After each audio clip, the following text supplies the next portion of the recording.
the direction we are going.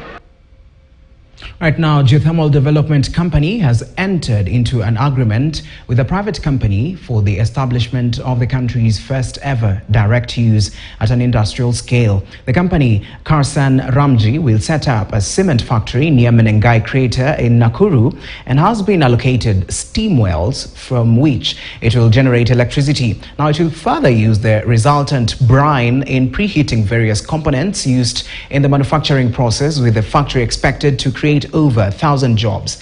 Ken Gashuhi reports. As the country gears towards green and renewable energy, the manufacturing sector now has a footing at the Menengai crater. Geothermal Development Company has signed a deal with Karsan Ramji and Sons Limited, a private company that produces cement under the Ndovu brand name.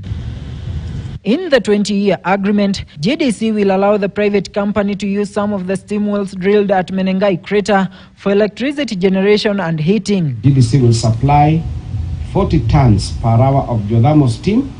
Steam will be for power generation and thermal energy will be for drying. This off-grid captive power strategy will profoundly bolster the energy sector and manufacturing.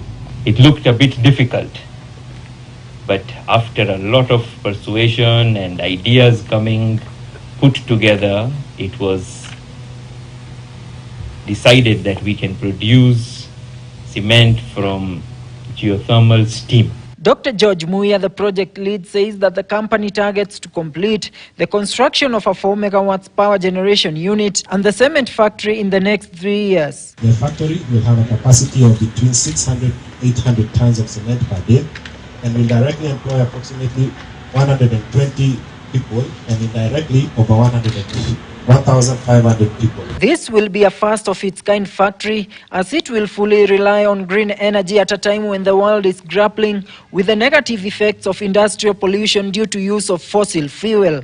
The cheap source of energy is also expected to lower the cost of cement, whose demand is on the rise. We are also trying to see whether we can actually get advantages from selling of the carbon credits. And that then will actually improve the economies of those projects. The direct use will be able to do the preheating of our raw materials.